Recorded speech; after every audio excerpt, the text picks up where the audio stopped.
Hola a todos. Estamos hoy en un programa de Actualidad para Todos y es un programa especial dado los acontecimientos que se están precipitando de los atentados de este fin de semana y están sucediendo una serie de hechos en todos los sentidos que merecen otro programa que íbamos a grabar de preguntas a crisis económica, mutación, que lo cambiemos, tenemos el orden por un especial terrorismo que creo que es importante que se conozca para quien quiera escuchar otras opiniones. Contamos, como siempre, con nuestros queridos amigos y compañeros Emilio y Juan y Emilio, con los que vamos a compartir el sentir de lo que está ocurriendo en estos días. Unos hechos que a mí me recuerdan mucho los atentados del 11 de septiembre y las rápidas reacciones que hubo en aquel entonces. Y una pregunta a la que quiero empezar, que este mediodía hemos escuchado en los medios de comunicación, y que nadie da respuesta, pero que creo que es importante que se escuchen respuestas, es ¿por qué? ¿Por qué de estos atentados? ¿Por qué, ¿Por qué toca Francia? Pues, en fin, somos inocentes, somos todos muy buenos. ¿Por qué? Si Francia es un país, digamos, eso no lo dicen, pero bueno, que cuando vamos a Francia vamos a divertirnos y se pasa muy bien en París y en fin, aquí todo, parece que hay una tranquilidad absoluta en París, ¿no? Sin darse cuenta de que, bueno, como dicen todas las tradiciones, recogemos lo que sembramos. Eso lo dicen todas las tradiciones espirituales. Entonces, ¿por qué se está recogiendo eso? ¿Qué es lo que se ha sembrado previamente para recoger eso? Y en ningún medio de comunicación he escuchado nada en ese sentido. Entonces me gustaría, si quisierais compartir vuestro sentir a la respuesta a esa pregunta que he escuchado repetidamente, pero nadie ha contestado. ¿Por qué? ¿Por qué de estos atentados? En la medida, vamos a hacer un poquito, porque hay muchas preguntas y mucho que compartir. Y nos podemos remontar a hace miles de años, ¿no? de la situación de la zona, del conflicto que dura ya muchísimo tiempo y que da lugar a situaciones como la que estamos viviendo. Bueno, yo imagino que tratar de encontrar una respuesta unívoca, ¿no? Una respuesta clara, única a una cosa como esta, no a una cosa como esta, sino a tantas cosas como esta que se vienen produciendo, es imposible, ¿no? Pero lo importante yo creo que es lo que tú decías, es decir, la violencia es algo que se siembra y que se viene sembrando desde hace mucho tiempo, y concretamente ahora después lo hablaremos en esa zona geográfica en donde parece que brota, digamos, la dirección de toda esta serie de atentados. Luego se ha sembrado y de una manera bastante clara, ¿no? Pero también es verdad que por mucha violencia que se siembre, pues también tendríamos que preguntarnos qué le pasa al ser humano cuando es capaz de tantas cosas, ¿no? Y esto, al fin y al cabo, siendo brutal, siendo criminal, casi podríamos decir que no es ni siquiera, bueno, y matar a docenas de niños, ¿no? De mujeres, o sea, fríamente, ¿no? O a una persona fríamente, ¿no? Es tremendo, ¿no? O sea, ¿qué está pasando en el alma del ser humano para que se despendolen, por decirlo de alguna manera, estas fuerzas tan tremendamente negativas y feas, ¿no? Yo creo que son muchos elementos. Tratar de simplificar me parece que es un error, y creo que, en segundo lugar, diría, para empezar un poco a hablar de esto, pues que efectivamente es muy importante preguntarse en todo caso los porqués. No vale con condenar y responder, porque entonces estamos actuando mecánicamente, estamos actuando animalmente, y se supone que si nos sentimos agredidos de esta manera por la violencia terrorista es porque en la otra parte hay humanidad frente a la inhumanidad, pero si respondemos con inhumanidad, pues entonces es que esto ya cerramos y nos vamos, ¿no? Sí. Es fuerte la pregunta, no solo el por qué, sino, le gusta mucho a Emilio, un por qué y un para qué, ¿no? Porque está dentro de la misma pregunta, ¿no? ¿Por qué ocurre esto y para qué ocurre esto? Al hilo de lo que acaba de poner sobre la mesa Juan, creo que es crucial, ¿no? el no dejarse arrastrar por mecanismos automáticos. La sensación que se tiene cuando se escucha a la calle, cuando se escucha sobre todo las reacciones en medios de comunicación, es que el ser humano, o algunos seres humanos, ante cosas como esta, no reacciona el ser humano. Reacciona la mente con una serie de sistemas de creencias que llevan a verter opiniones e incluso a proponer actuaciones que tienen que ver con ese mecanismo, ese especie de automatismo de esos sistemas de creencias. Claro, esos sistemas de creencias que están muy instalados en nuestra biología, incluso en nuestra evolución como especie, esos sistemas de creencias te llevan a responder ante algo, una acción, una reacción, punto. Y claro, de esa forma no se va a ningún sitio. Entramos o seguimos en lo que a mí me gusta llamar la cadena de odio.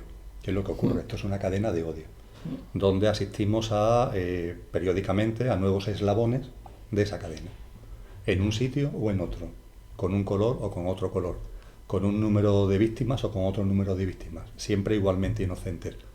Y esa cadena parece no tener fin. Ciertamente esa cadena está entrando en el porqué, está siendo animada por seres humanos que, por su evolución de conciencia, por su forma de ver la vida, por los intereses que esa forma de ver la vida tiene, le llevan a impulsar esa cadena de odio. Es decir, esto no es casual, la cadena de odio no llueve, la cadena de odio no sale de la tierra, sino que la cadena de odio la crean seres humanos. Y la crean seres humanos con un determinado estado de conciencia, que es muy respetable, porque es el suyo, pero que, no obstante, no tiene justificación desde el punto de vista que produce mucho daño. También lo ha comentado Juan, ¿dónde arranca esa cadena? ¿A dónde nos remontamos? Depende a dónde nos queramos remontar históricamente, ¿no? Lo que sí es cierto es que en el ámbito europeo, árabe europeo, yo diría que a nivel mundial, pero ahora estamos hablando del ámbito y de las relaciones entre Europa y los países árabes y Europa. Yo creo que ha habido dos grandes oportunidades. Una fue la Segunda Guerra Mundial. Después de la Segunda Guerra Mundial se podían haber puesto cimientos muy distintos de los que históricamente había sido la dialéctica entre Oriente y Occidente. No se pusieron. Una serie de acontecimientos, el propio nacimiento del Estado de Israel, la beligerancia que el Estado de Israel inmediatamente toma, quizás como elemento defensivo de expansión, provocando conflictos, hicieron que esos cimientos de paz no se pusieran. Y evidentemente intereses económicos. Era la época de la Guerra Fría y ambos bloques tenían intereses geoestratégicos y económicos con relación a la zona. Ahora bien, el tiempo fue pasando y ocurrió algo que en Europa vivimos de primera mano, que fue la caída del muro de Berlín, el fin de los bloques. Esos dos bloques que habían hostigado y que habían posicionado incluso a países árabes en un sector o en otro, esos bloques desaparecen como tal y se genera una nueva realidad. En Europa desaparece el bloque comunista y se genera una nueva realidad. Pues bien, a partir de ahí la dialéctica, esa dinámica que se había abierto, no solamente no cesa, sino que se incrementa. Cuando esos países ya no están bajo la tensión de esos dos bloques, los intereses geoestratégicos del bloque, vamos a llamarle occidental, y los intereses económicos prevalecen por encima de cualquier otra cosa.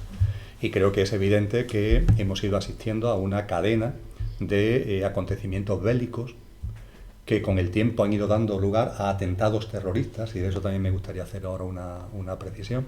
Han ido dando lugar con el tiempo a atentados terroristas, pero ha sido una cadena de acontecimientos bélicos, donde siempre, y esa es la realidad, guste o no guste, siempre Occidente es la que ha intervenido en ese ámbito, en esos territorios, y me parece bastante evidente que después de tantas cosas que cualquiera de los que estamos en esta mesa o los que estén escuchando el programa podemos tener en la memoria, parece que es evidente que siempre con mucho engaño.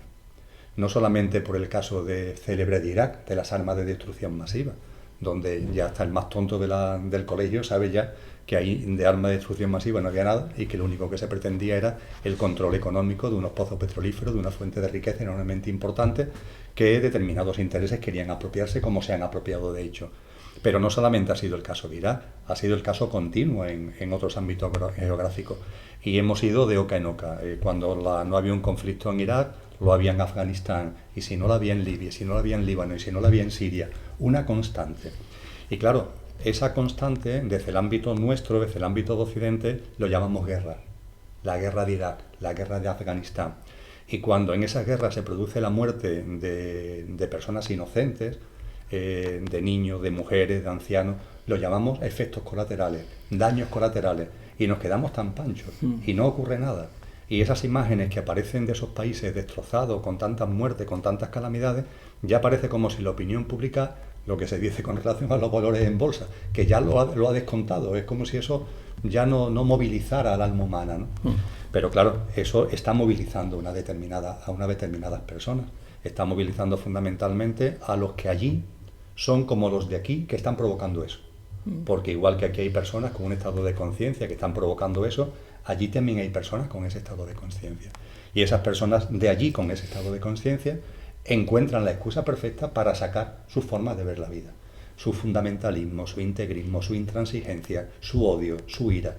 Y todo lo que denominamos atentado terrorista no es sino el resultado precisamente de eso. A partir de ahí, cada vez que hay un atentado terrorista, desde Occidente, lo que mecánica y automáticamente se habla de responder. Y nuevamente se vuelve a tirar bombas, nuevamente se vuelve a invadir, nuevamente. Lo que no hace sino generar más odio todavía allí y dar más cancha a los que desde el punto de vista integrista y fundamentalista están por esas posiciones. Es decir, dicho en Román Paladino, yo me veo como espectador de algo en lo que sin duda ninguna tendré algo que ver, puesto que forma parte de mi vida y todo lo que hay en mi vida tiene que ver conmigo, pero yo me veo muy como espectador de unas dinámicas en las que de corazón no tengo nada que ver y que en un sitio y en otro son las mismas. Y por tanto no vale, pues por lo menos así lo siento, ponerse de un lado o de otro, porque no hay lado del que ponerse, porque en los dos sitios hay lo mismo, exactamente lo mismo. Hay odio, hay ira y hay un estado de conciencia que da de sí lo que da de sí, ¿no? Y desde luego, y ya termino, lo que yo mismo lo he utilizado en el lenguaje, pero voy a intentar no volverlo a utilizar ahora una vez que me explique, es que lo que entiendo de corazón que no es de recibo es que cuando desde Occidente se ataca a Oriente, le llamemos guerra. Y que cuando desde Oriente, con las armas que tienen, que son las que tienen, responden a eso, le llamamos terrorismo. No vale. Realmente, esa dinámica de odio de ambos lados, por estos personajes a los que he hecho referencia, lo que han puesto sobre la mesa es una guerra. Estamos en una guerra abierta. Estamos en una lucha posiblemente entre un David y un Goliat y un David. Occidente será el Goliat y Oriente, los países árabes serán el David, pero es una guerra abierta. En la guerra esa, desde el punto de vista de los intereses económicos occidentales, se utilizan las armas que se tienen, que son muy poderosas. Desde el punto de vista del mundo árabe, se utilizan las armas que se tienen, que no dan más de sí de lo que dan, que evidentemente generan daño y generan violencia de la misma manera, ¿no? Pero yo creo que ha llegado el momento de romper la dinámica de la simple respuesta y lo que estamos haciendo aquí, cada uno en su corazón. Y las respuestas pueden ser múltiples, pero vamos a preguntarnos de verdad qué es lo que está ocurriendo y no dejarnos ni más ni menos que arrastrar por esta vorágine que no conduce a ninguna parte. Sí. Vamos, si os parece, estamos evitando el juicio. Yo un trabajo que tengo, evitar el juicio, pero no hay culpables, pero sí hay responsables. Y sin juicio de nadie, estoy de acuerdo con vosotros, es una dinámica de odio que genera más odio, de violencia que genera más violencia, y alguien tiene que pararla, ¿no? En temas de responsabilidades, hablamos del origen. Hay quien dice que cuando se arregle el conflicto de Oriente Medio se arreglará los conflictos en la Tierra. Llegaremos a ese anhelado traer el cielo a la Tierra, a esa paz mundial. La zona donde se origina todo el conflicto es una zona muy importante, estratégicamente hablando, y durante mucho, hablamos antes de tiempo. ¿Dónde nos remontamos? ¿Al Imperio Persa, al griego, al romano? Primera Guerra Mundial, Segunda, ¿dónde? Porque es la zona donde se produjo la Primera Guerra, es por el control del petróleo. Está clarísimo que es por eso. Y ahora en Siria, ¿qué interés tiene Siria si ahí no hay petróleo? El interés que tiene es estratégico de comunicación, porque es la salida natural de todo ese petróleo que se origina en esa zona hacia el Mediterráneo, hacia Europa, gran consumidor de ese combustible, ¿no? Entonces ha sido siempre muy, muy querido por las potencias, digamos, occidentales. Y cuando tú decías, no solo la Segunda Guerra Mundial, la Primera Guerra Mundial, ya los países occidentales repartieron aquello, sin tener en cuenta las religiones, la etnia, la raza, nada. Esto lo dividimos. De hecho, Siria está muy dividida, y están, en fin, no vamos a entrar mucho en detalle, ¿no? Pero se divide al antojo de unas potencias occidentales que bombardean aquello, ¿no? y últimamente con una gran beligerancia. Por las redes sociales están saliendo fotos de niños destrozados. Hoy he visto una. Dice, París, qué pena. No es París, es Siria. Y eso no sale en los periódicos, lo que estamos hablando. Hablamos de guerra global o de terrorismo global por ambos lados, porque es exactamente igual, los dos lados. Llámalo como lo llamo, como lo queramos llamar, o es guerra conjunta. Lo que no me gustaría es entrar en una guerra de civilizaciones. Son una serie de personas en el mundo occidental que son poderosos, que no dan información al resto de la población y que, por ponerle un calificativo, están locos, por poner un calificativo, no saben lo que hacen. Y por otro lado, unos cuantos que responden con sus medios, que tampoco saben lo que hacen. Pero en ambos casos estamos hablando de lo mismo.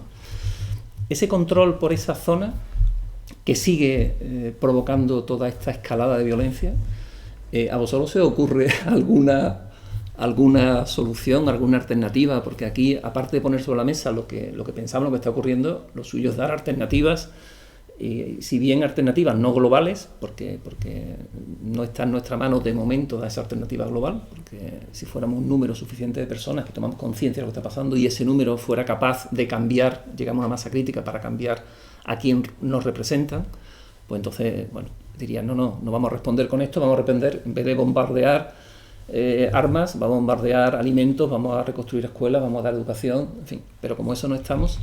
Sí, mira, yo creo que para empezar a pensar en alternativas tendríamos que seguir tirando el hilo de la primera pregunta que tú hacías, porque, y recuerdo, me viene a la cabeza una historia que se la leía a un amigo en uno de sus libros, y decía que en un pueblo pues había producido, a Jorge Riesman se lo leí, en un pueblo pues había producido un tiroteo, ¿no? Un tipo había cogido una escopeta y había empezado a pegar tiros y había matado a 10 o 15 personas. ¿En qué sitio? No, es una historia, es un cuento. Vale.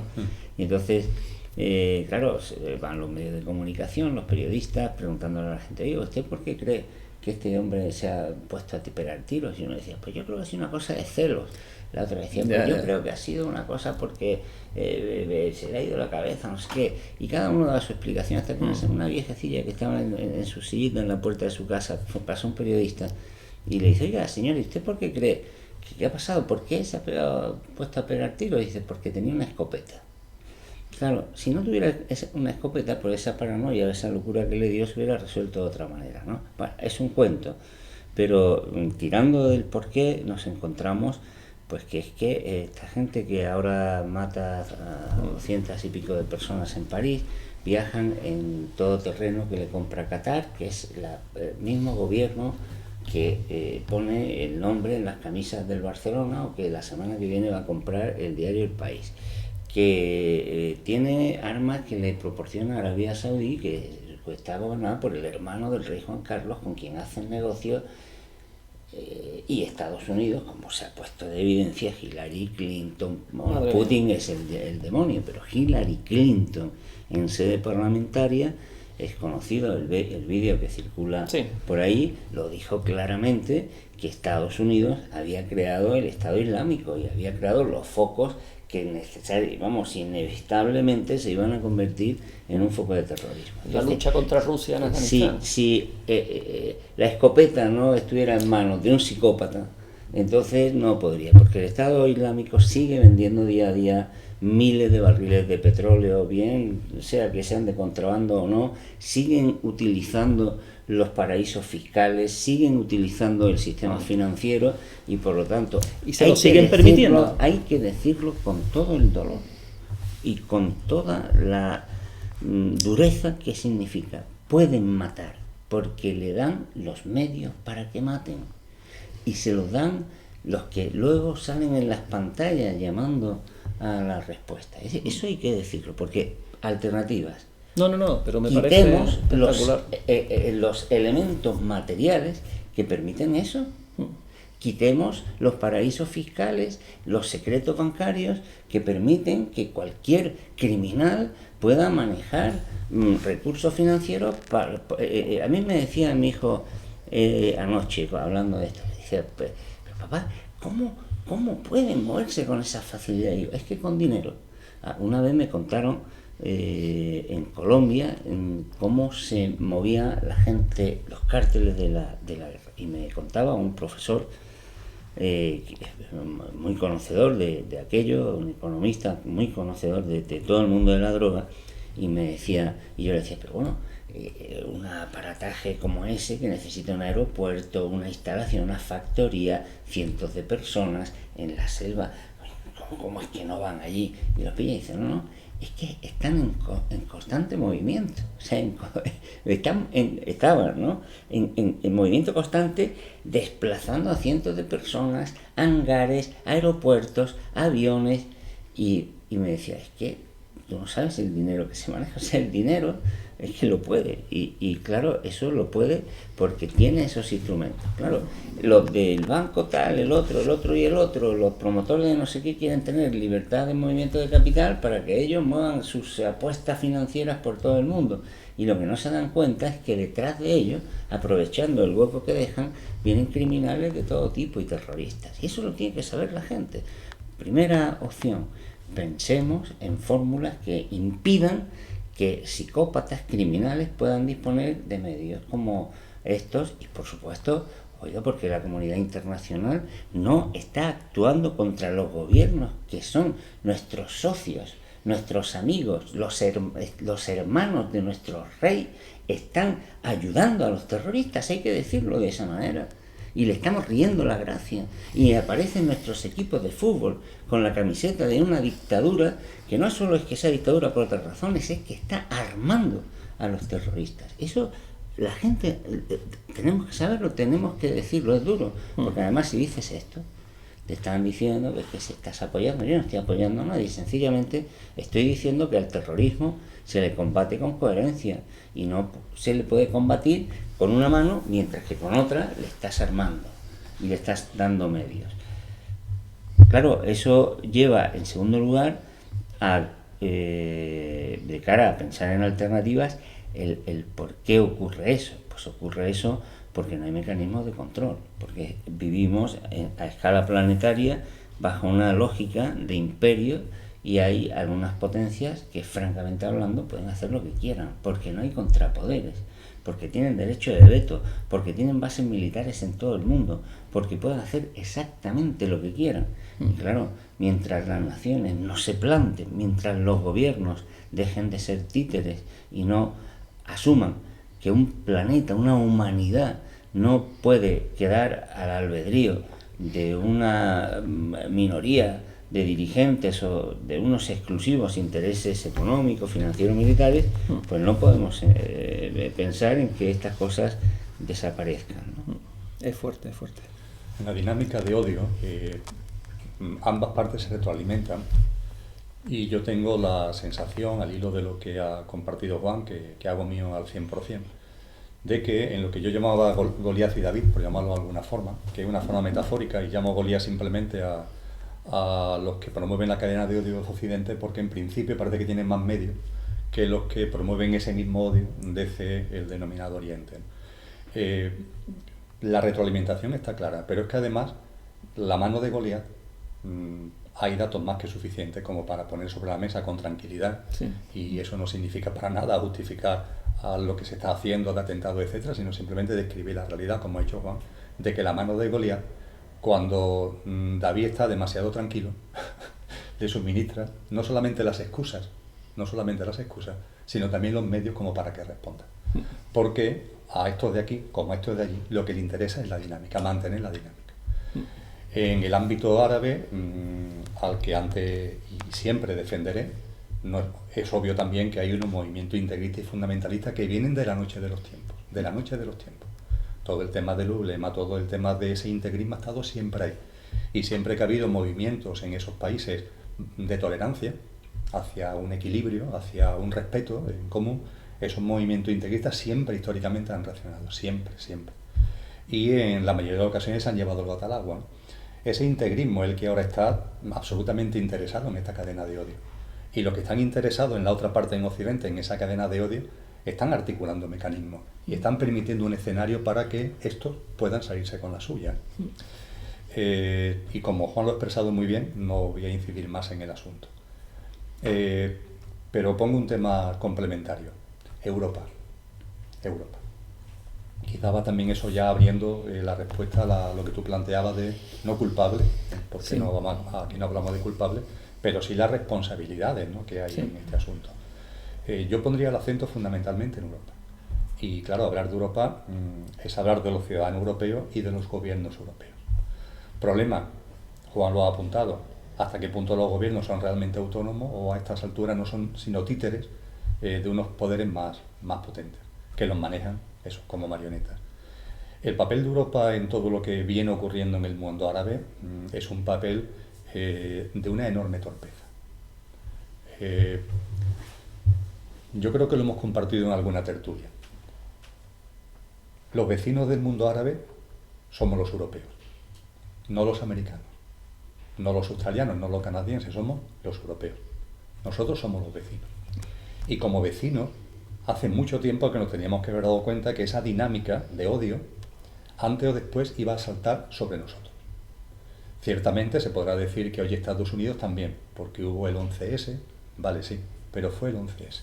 Pero yo creo que cualquier persona con 2 dedos de frente es fácil de entender que realmente donde el conflicto causa y seguirá causando y puede causar más estragos es precisamente en el ámbito europeo. Bueno, pues en esta dinámica, una Unión Europea, una Comisión Europea, un Parlamento Europeo, unos gobiernos europeos, que en todas sus declaraciones institucionales, que en todas sus normas, proclama una serie de cosas, ha mirado para otro lado. O es más, ha participado activamente a esa dinámica de odio, a los locos que la promueven, utilizando el calificativo que tú has dado, también se han visto metidos ahí.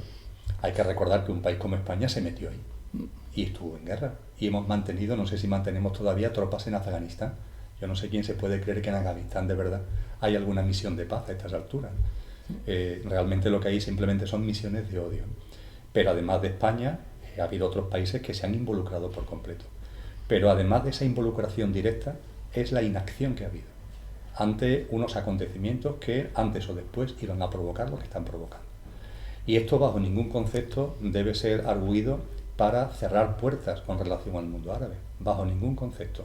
La solución, que hablaremos ahora de propuestas al respecto, no pasa por el cierre de frontera, no pasa por poner un muro, no pasa por poner un muro y tirar bombas a los que están al otro lado, no pasa por ahí.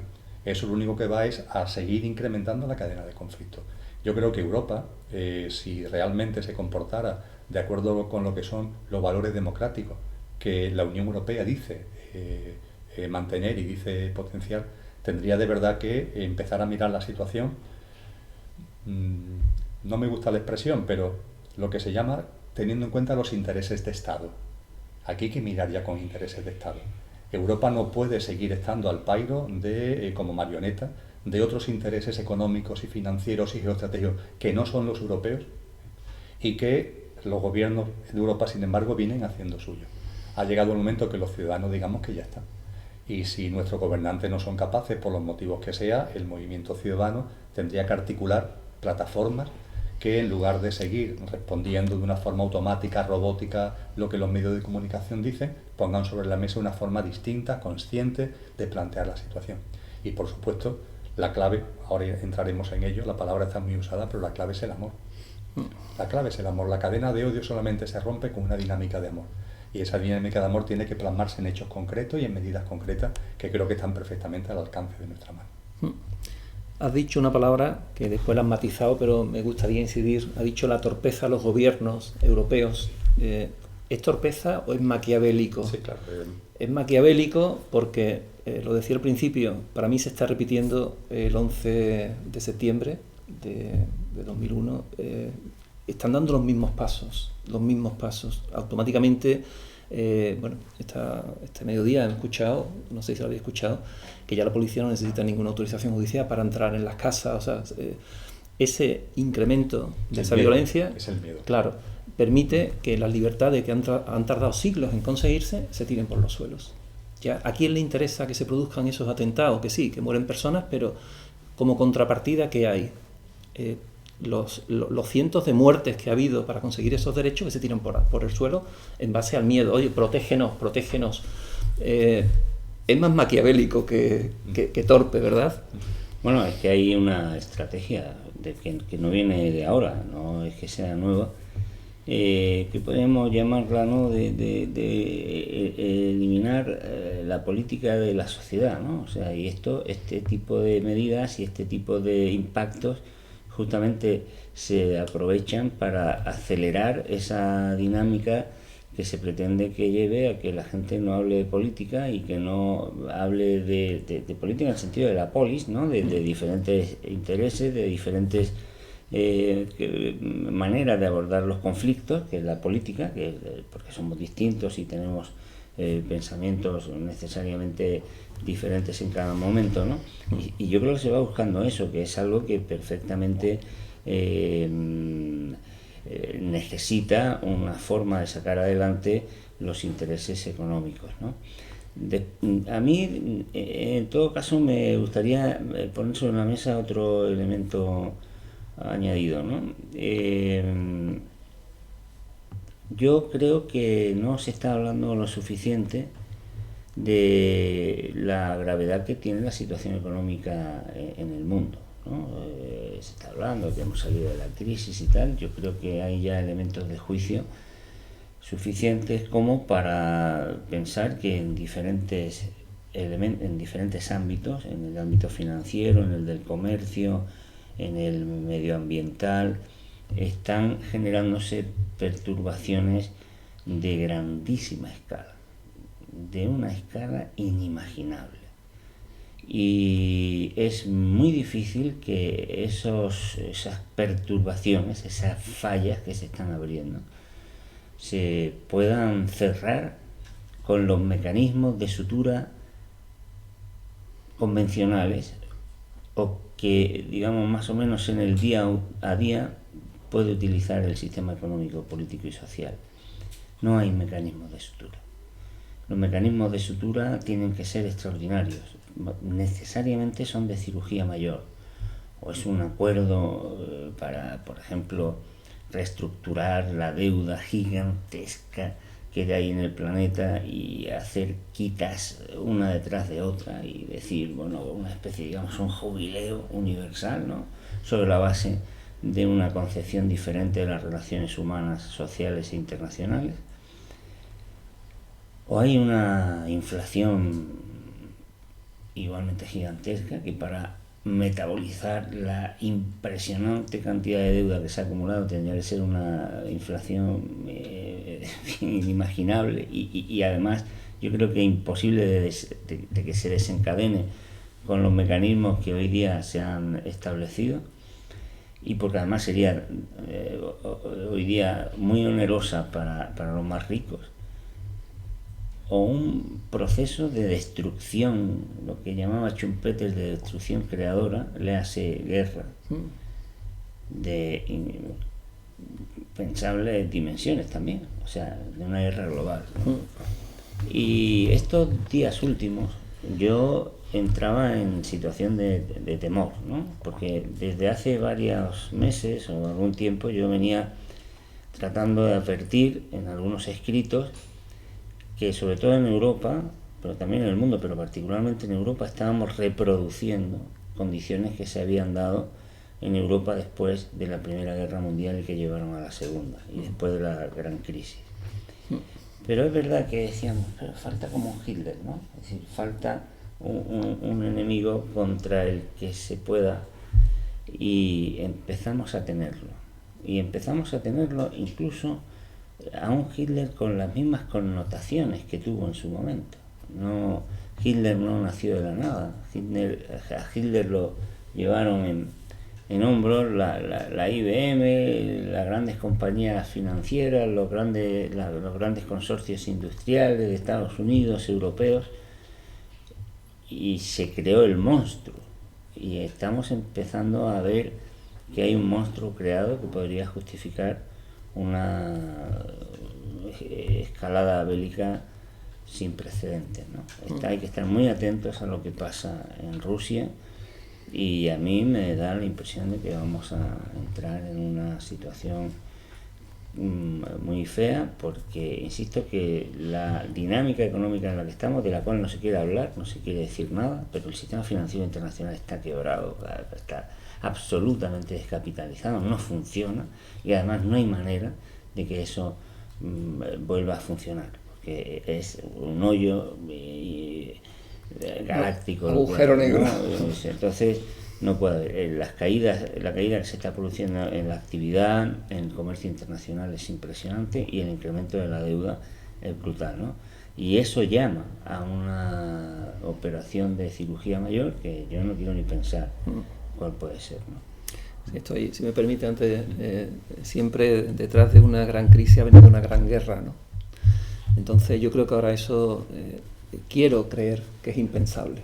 Quiero creer, porque hay mucha gente que está despertando y se está dando cuenta de lo que está pasando, ¿no? Quiero creer, pero cuando ves a Siria, que el gobierno lo apoya Rusia, lo apoya China, lo apoya Irán, por otro lado la oposición, lo apoya Estados Unidos, Francia, Inglaterra, Arabia, y esa oposición ahí se mete, el Estado palestino, el terrorismo yihadista, y se mete ahí y tal.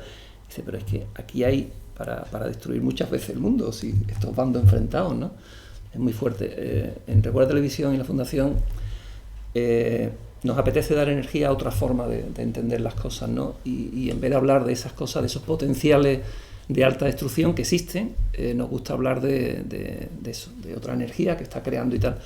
Pero eso no hay que negarlo, que existe ahí. Y parece que todo lleva a lo que, bueno, algunos autores están hablando de llevar a la situación, a la humanidad, a un límite donde reclame unánimemente el nuevo orden mundial, una persona que... ¿Qué te parece a ti el tema? ¿Cómo va? Antes apareció, y yo creo que quiero ahora profundizar en ello, la palabra miedo. Y una matización antes. Claro, en el lenguaje coloquial, no puede ser de otra forma, hablamos de Francia, hablamos de Rusia, hablamos de Estados Unidos, pero eso son falacias. Sí. Eso son falacias. Yo sé que esto todavía a muchas personas que nos escuchen les puede parecer un disparate, pero es mentira. No es Estados Unidos, ni es Rusia, ni es España, ni es... No. Son determinados personajes, seres humanos, con sus estados de conciencia egoicos, muy cerrados, muy centrados en lo puramente material, entre comillas poderosos, porque además le hemos dado el poder, se lo seguimos dando a los ciudadanos, y son estos los que están moviendo la ficha. Yo no sé cuántos protagonistas son, no me atrevo a cuantificarlo. Sí barrunto que no son muchos. Y lo que no tengo ninguna duda es de que sea el número que sea, sean 20, sean 30 o sean 10, hay interlocución entre ellos. Es decir, más allá de los conflictos, hay interlocución entre ellos. Yo lo he descrito en alguna ocasión como una mesa que durante bastante tiempo lo que han hecho es ponerse de acuerdo para repartirse todo. Y ha llegado un momento en el que han esquilmado todo. Es decir, ya se han hecho con todo. Y al hacerse con todo han dejado todo totalmente devastado. En su estado de conciencia no pueden conseguir otra cosa. Y yo creo que ahora estamos asistiendo a un momento de cambio de estrategia en cuanto a que si en esta mesa estamos 10 y con nuestras rencillas, con nuestras diferencias, pero no hemos ido poniendo de acuerdo para quitárselo a todas las personas que están aquí y al resto del mundo, todo para nosotros, todo para nosotros. En nuestra codicia, ¿no? En nuestro estado de conciencia lleno de codicia y lleno de necesidad de acumulación y de atesoramiento. Pero ha llegado un momento en donde ya no hay nada que quitar. No hay nada que quitar. Más que quitárnoslo entre nosotros. Y ha llegado el momento, efectivamente, de quitárselo entre ellos. Y entonces cuando se describe una situación como, por ejemplo, Siria, donde, entre comillas, Rusia, que no es Rusia, entre comillas, China, que no es China, por un lado, y por otro lado, entre comillas, Estados Unidos, que no es Estados Unidos, obviamente están ahí entrando en conflicto, es porque los miembros de esa mesa ahora están ya en la dinámica de decir, oye, es que aquí ya no hay más que quitar, es que esto está ya, lo hemos quedado devastado. Ahora tú y yo a ver si nos ponemos de acuerdo y le podemos quitar algo a Juan, porque si no, nuestro afán de codicia y de seguir atesorando e incrementando todo lo que tenemos, no lo podemos sacar de los otros, porque los otros ya le hemos sacado todo. Le hemos sacado todo a los ciudadanos, le hemos sacado todo a los estados, ya hemos exprimido todo. El sistema financiero, como bien ha dicho Juan, hemos quedado totalmente arruinados, ¿no? Y yo creo que estamos ahora en ese estadio, ¿no? En un momento concreto de cambio de paso y vamos a asistir a conflictos en el exterior, pero que van a tener como causa interior esta mesa y el desenvolvimiento de nuevo cuño que esta mesa va a tener. Y los que conforman esta mesa, la verdad es que es muy sencillo el darse cuenta cómo actúan. No hay que ser un premio Nobel para darse cuenta. Ellos persiguen unos intereses, que son intereses económicos. Esos intereses económicos tienen también una manifestación geoestratégica, pero son intereses económicos. El petróleo ha sido fundamental en todo lo que tiene que ver la relación de esta mesa con el mundo árabe. El caso de Siria, tú lo decías muy bien, bueno, no solamente dónde están los pozos, sino por dónde se canaliza la salida de esa riqueza, las materias primas. La industria armamentística, que es un elemento clave de la acumulación de riqueza de los miembros de esa mesa, es importantísimo que siga moviéndose. Y para eso hay que provocar conflictos continuamente. Posiblemente el conflicto, por ejemplo, de Irak tuvo esos dos grandes componentes. Un componente económico vía petróleo y un componente económico porque a la industria militar norteamericana,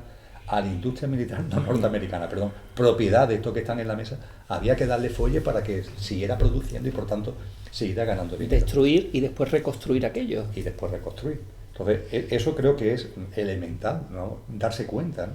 Y también ellos en la mesa valoran que, para colmo, además de salirse para adelante con esos intereses económicos, generan un escenario de acción-reacción que en el ámbito, vamos a llamarle, de Estado democrático, de Estado del bienestar, donde los ciudadanos en principio pueden tener una mayor autonomía a la hora de incidir en las decisiones, a la hora de movilizarse, ¿no? Bueno, pues en el ámbito occidental, entre comillas, generan como en el acción-reacción miedo. Y un escenario donde esos ciudadanos que tienen instrumentos institucionales como para incidir, por lo menos intentar incidir en una orientación contraria, bajo el miedo, bajo el horror, bajo el terror, dicen Sibuana, agachamos la cabeza. Y eso es lo que estamos viendo hoy día. Lo vimos fundamentalmente, tú lo has dicho muy bien, Enrique, a partir del 11S. Estados Unidos renunció a la libertad. El país que presume de ser garante de la libertad, hubo una renuncia voluntaria a la libertad. Y lo estamos viendo en Europa. Lo hemos visto continuamente en todos sitios. Lo hemos visto también en España, cómo poco a poco hemos ido renunciando a nuestro ámbito de libertad y por mor de hacer frente a eso que están provocando lo de la mesa, estamos renunciando a los instrumentos que podríamos tener para hacer frente a esos que están en la mesa. Es un juego bastante sutil, pero por otra parte me parece que es bastante evidente. Sí. Bueno, llega la hora de empezar a buscar alternativas. A mí me viene a la mente el preámbulo de la UNESCO que dice: dado que la guerra nace en la mente de los hombres, es en la mente donde hay que sembrar las semillas de la paz. A mí se me queda muy corto ahora mismo eso, ¿no? Y yo digo, es en la mente y en los corazones de los hombres, sobre todo en los corazones, donde hay que sembrar las semillas de la paz. Porque está claro que esas personas que mueven gobiernos y mueven estados y mueven fronteras y mueven todo, esas personas no lo van a hacer, ¿eh? Entonces me apetece que compartamos qué podemos hacer. ¿Qué podemos hacer? ¿Para qué se está dando? La pregunta decíamos, ¿por qué se da? Ya tenemos una idea distinta a la que dan los medios de por qué se dan estas situaciones. Y ahora lo importante es ¿para qué? ¿Para qué se da esto? Y sobre todo, ¿para qué se da a nivel individual? ¿Qué nos está diciendo esta situación? ¿Qué sentís? Sí, es muy difícil, o sea, transmitir una idea esencial, que es la que yo creo que da respuesta a lo que dices, que es que la paz es el camino, o sea, que lo que hay que lograr, de lo que se trata de conseguir, es romper un mecanismo de acción-reacción que es violencia contra violencia y situar el plano de la acción humana en otro campo, que es el campo de la paz. Tenemos una paz que siempre es paz imperfecta. La paz no es nunca un estado de solución completa, global y perfecta, sino es la paz, por definición, no puede ser sino imperfecta, ¿no? Es salirse de ese mecanismo de acción-reacción. Entonces, para eso primero hay que tener convicción. Si uno no tiene la convicción de que no quiere entrar en el mecanismo de acción-reacción, cae en el mecanismo de acción-reacción. Hay que tener convicción, hay que tener la valentía de ponerse fuera, Es muy difícil, porque hoy día, vamos, hemos estado viendo estos días que incluso en algunos platós de televisión han expulsado a gente que hace un poquito una lectura diferente, ¿no? Si haces la lectura diferente es que estás apoyando el terrorismo, hombre, no, estamos hablando de... Pero ya sabemos quién manda en los medios también. Claro, sí, no, sí, eso es normal, pero claro, es lo que llega a la gente, ¿no? Claro. Entonces, convicción, decisión de asumir una postura diferente frente a esa acción que viene, y se trata de generar una especie de energía colectiva diferente, ¿no? Habría que traducir esa idea en una expresión colectiva, ¿no? O sea, yo francamente me siento cada día más impotente, ¿no? Lo digo con el corazón en la mano. Yo no poder sé. Está en ti. Sí, ¿no? En mí y en todos. No se trata de no tener poder dentro de uno, pero de hacer que lo que está a tu alrededor de alguna manera cambie, ¿no? Pero yo creo que la acción efectivamente es, en primer lugar, cultivar dentro de ti esa convicción, esa decisión de ponerte fuera de un mecanismo de acción-reacción, y hay que expresarlo, hay que decirlo, hay que hablarlo, hay que manifestarlo, hay que hacerlo ver, y yo creo que así es como han cambiado las cosas. Yo siempre digo, y creo que lo he comentado incluso en algún momento aquí, la esclavitud no se acaba el día que se firma la derogación de la esclavitud, se empieza a acabar el día en el que un esclavo o una esclava en un jergón sucio, en una plantación, en cualquier lugar, por la noche cerró los ojos y así mismo se dijo: yo no quiero ser esclavo, yo no quiero ser esclava, y se murió de miedo, nada más que de pensarlo. Pero en ese momento la esclavitud empieza a cambiar. ¿Por qué? Porque de esa convicción personal nace poco a poco la acción. Se combate el miedo, que es lógico que se tenga, se combate el temor a compartir lo que uno siente, se pierde, incluso diría, la vergüenza a mostrarle a los demás que dentro de uno mismo están naciendo otros sentimientos, otras maneras de abordar las cosas, ¿no? Yo creo que eso es lo que se puede hacer. Es lo que se ha hecho a lo largo de la historia cuando se han producido cambios en las relaciones sociales y humanas positivas, ¿no? Y eso es lo que hay que hacer. El problema, claro, no es fácil porque uno puede empoderarse, como tú dices, y uno puede descubrir dentro de sí la energía imbatible, incombustible de la solidaridad, del amor, de la confianza en los demás, pero dice, bueno, ¿y cómo hago que esto llegue a otras personas, ¿no? Y pueda hacer de alguna manera pues un movimiento, ¿no? Imagino que a veces las cosas casi vienen solas, ¿no? Pero bueno, eso supongo yo que es la dinámica, ¿no? Sí. Yo antes, si me repites también, hay dos frases que me vienen a la memoria con tu opinión, esta última. Son de Gandhi, que dice: no hay camino hacia la paz puede ser imperfecta. La paz es el camino. O sea, la paz no está allí, está hoy, aquí, en ti, en tu corazón, ¿no? Y otra frase de Gandhi: sé tú el cambio que quieras ver en el mundo.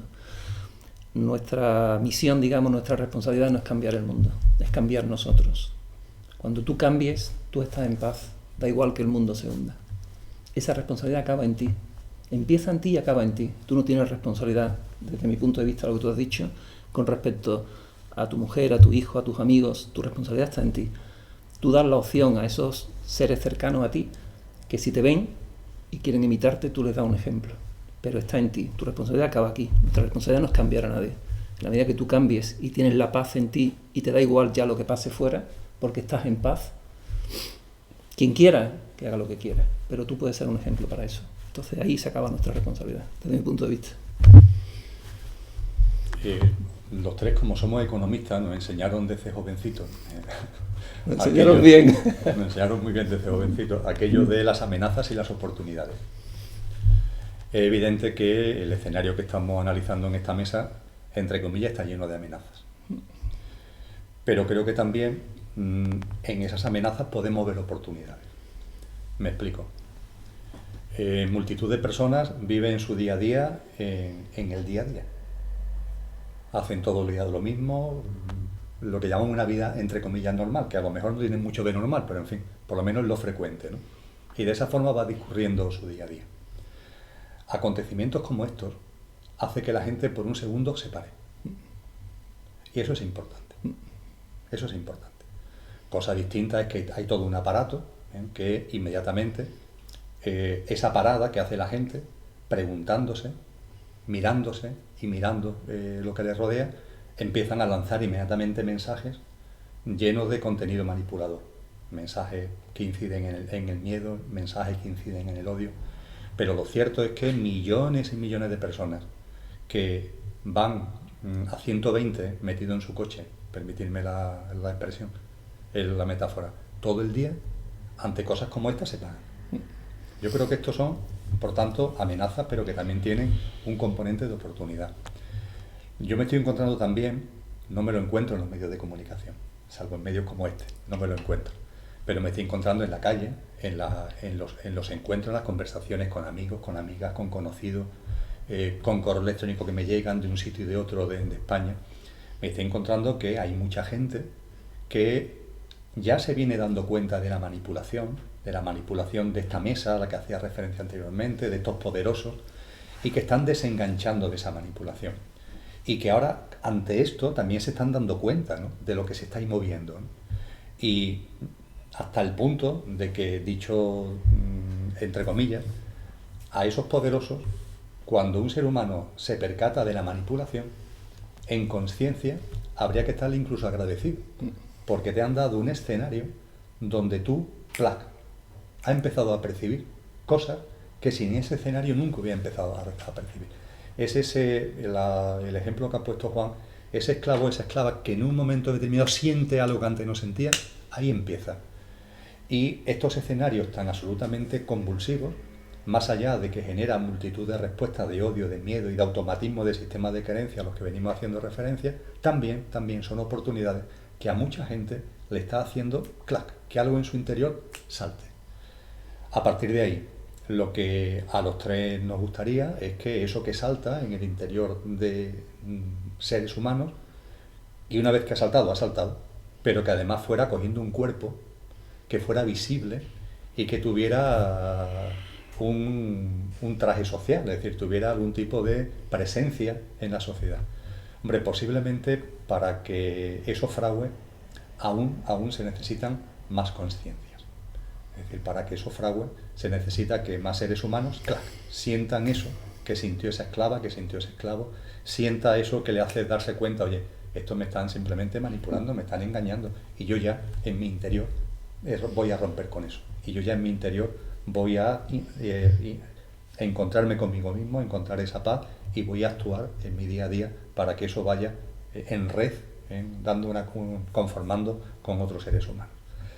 Ahora mismo, desde el punto de vista de lo imposible, digo lo imposible porque deberían ser iniciativas institucionales, que los que están al frente de esas instituciones, a la vista está que están muy lejos de llevarlo a cabo. Pero lo único que Europa podría hacer para que esa dinámica de odio se sustituya por una dinámica de amor es una gran proclamación europea por la paz. Por la paz. Y de reconocimiento yo diría, dicho con más claridad, de pedir perdón.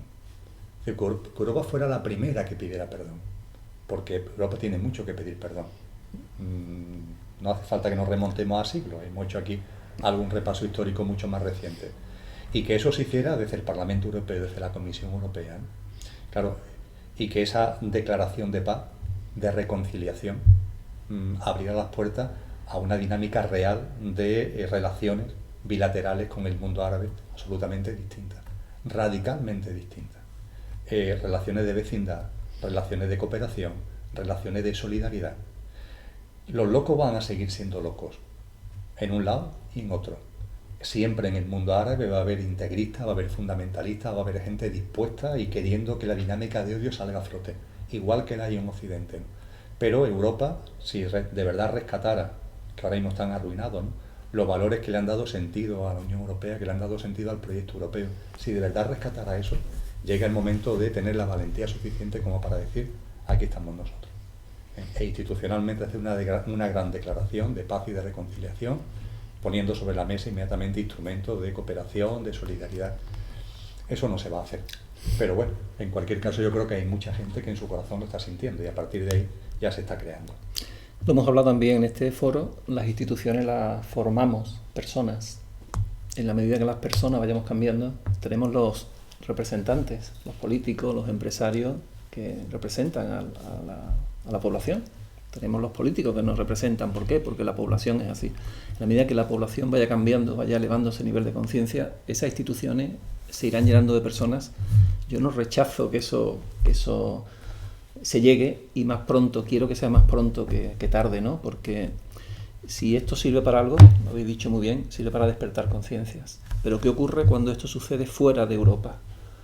Que esa conciencia se despierta y pasa, no ha tocado tu puerta, ¿no? Terremoto, maremoto que hubo en el Pacífico, 200 y pico mil muertos. Bueno, eso hoy te siente de momento, lo llevas, pero se pasa rápido, ¿no? El tema de las Torres Gemelas, los atentados del 11 de septiembre, hubo un estudio que midió, además lo compartí hace 2 días con una abogada que decía, oye, qué terror el 11 de septiembre. Digo, fue espectacular. ¿Cómo espectacular? Digo, sí, tú te centras en los muertos y yo me centro en los miles de millones que despertaron un sentimiento de compasión, de amor. Yo me centro que ese sentimiento que despertó ese atentado fue espectacular. No me centro en lo que lo causó. Sin embargo, aquí estoy viendo que lejos de avanzar en ese procedimiento de conseguir esa paz, de ese despertar conciencial de muchísimas personas, aunque sea un momento, ahora no lo estoy viendo en los medios. Por eso he dicho, voy a convocar urgentemente una autoridad para hablar de terrorismo, porque creo que hay que dar otra visión. Esto que es terrorífico, lo que ha pasado, tenemos que ser conscientes de viendo el origen, cómo se ha pasado. Bueno, lo decía al principio, sembramos y recogemos. Si queremos paz y sembramos bombas, ¿qué recogemos? En nuestra casa, bombas. ¿Queremos paz en nuestras casas? No, es que las bombas las tiramos allí, pero es que aquella es nuestra casa también, no te estás dando cuenta. Me explico, ¿no? Entonces llega un momento, pero esta reacción que vi en el 11S, que vi en el maremoto, no la estoy viendo ahora. Entonces he convocado y como he cambiado el formato, porque hay que hablar a la gente de otra forma, otra posibilidad, y cada uno haga lo que quiera, ¿no? De que esto puede ser una gran oportunidad, siendo un auténtico de terror, ha sido un acto de maldad y tal, pero se puede aprovechar para despertar conciencia, despertar esa conciencia en los corazones de las personas. Estamos terminando, os rogaría unas últimas reflexiones, si queréis, en la medida en que como esas instituciones de momento no van a hacer ese acto de declaración, de devolver, de tirar allí amor en vez de bombas, que siguen tirando bombas, las personas llevar un mensaje de esperanza por lo menos, o de paz, para que de alguna forma ante todo lo que los medios tradicionales nos siguen bombardeando con información, con ese miedo. Ahí no nos bombardean con bomba, pero sí con miedo, en todos los niveles, en los periódicos, en la prensa, en la televisión, en la radio. Queremos desde aquí llevar un mensaje de paz, de amor al corazón de las personas, que no está todo perdido, que estamos las personas, que el poder está en nosotros, y que cuando seamos muchos los que deseamos la paz y esté en nuestros corazones, esas personas que nos van a representar en esas instituciones, se hablará de paz y se hablará de amor. Y cuando alguien quiera bombardear y devolver odio, alguien diga, no, basta, hasta aquí hemos llegado. Sí, yo diría quizás 3 cosas, ¿no? La primera, que es un momento en el que quizás es más urgente que en ningún otro que pensemos con nuestra propia cabeza, ¿no? Que nos hagamos idea de lo que está ocurriendo de la manera más reflexiva y más inteligente posible. Y afortunadamente hoy día, de momento, es relativamente posible, porque tenemos fuentes de información que dan la vuelta, ¿no?, a las fuentes de intoxicación. En segundo lugar, yo diría que es muy importante verbalizar. Lo que no se verbaliza no existe. Y entonces yo creo que tenemos que sembrar la atmósfera de palabras diferentes, ¿no? De amor, de paz, de solidaridad, de respuesta compartida, de perdón, de perdón y de autocrítica también, ¿no? De reconciliación, es decir, de lo que no conforma el lenguaje al uso, ¿no? Y luego, en tercer lugar, diría que todas las causas justas merecen, digamos, combatir hasta el final, pero si hay una causa por la que merezca o que en realidad nos obligue a no rendirnos nunca, es la causa de la paz, ¿no? Porque la paz es como la atmósfera, la paz y la violencia es como la atmósfera. La violencia no es un cuarto, en donde dices, bueno, a mí me da igual lo que hay adentro porque yo no pienso entrar.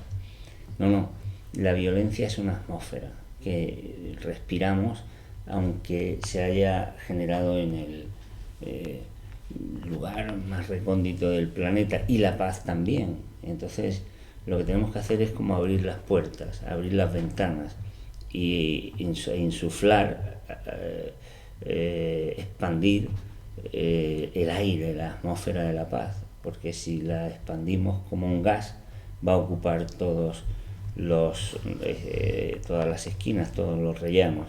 Esas tres cosas diría, ¿no? Y sacar fuerza, ¿no? Que creo que al fin y al cabo es lo importante. También siendo breve, creo que es muy importante el llamar las cosas por su nombre, cosas que en toda la vorágine es lo que se intenta evitar. Terrorismo, atentados, guerra, odio. Yo creo que en la práctica cotidiana vamos a hablar de odio. Atentados terroristas no, son actos de odio. Bombardeos norteamericanos en Irak no, son actos de odio. Los de un sitio, los de otro son actos de odio. Porque si no, incluso en el lenguaje tomamos partido.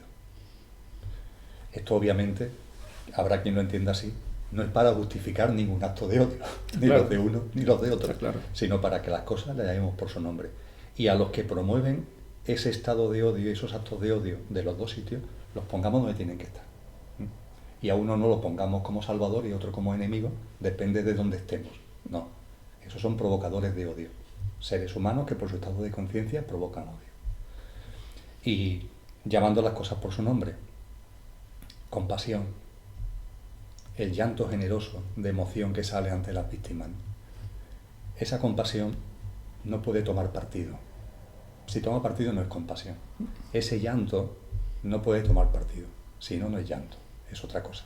Es revancha. Son emociones de conflicto, de confrontación interna las que se están poniendo de manifiesto. La compasión es hacia todos.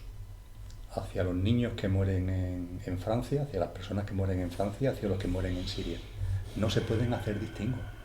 No tienen ningún sentido de corazón hacer distingos. Y si la compasión y el llanto de un ser humano hace distingos, realmente eso no es compasión, es otra cosa. Es una emoción simplemente que te embarga en un momento determinado, pero donde ahí hay resentimiento, donde ahí hay mucho conflicto interno, es lo que se está poniendo de manifiesto. Y por supuesto la palabra amor, que está muy manida, que está muy manoseada, pero es la clave. Y no quiero terminar sin hacer un pequeño matiz a lo que yo mismo anteriormente dije, con esa declaración de paz. Una declaración de paz de verdad, de verdad.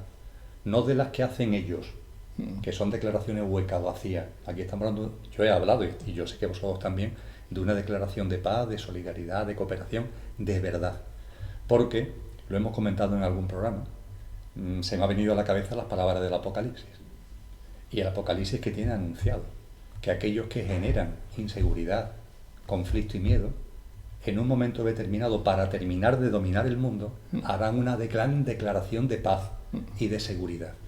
Pero una paz y una seguridad que será precisamente fruto del miedo y que tendrá como objetivo el eliminar cualquier capacidad del ser humano de actuar por sí mismo, componente de libertad, etc. Aquí no hace falta quizá decirlo, pero quiero refrendarlo ahora. Estamos hablando de una declaración de paz de corazón, verdadera, solidaria, cooperante, para que rompa la cadena de odio que hemos analizado, yo creo que bastante conscientemente los tres.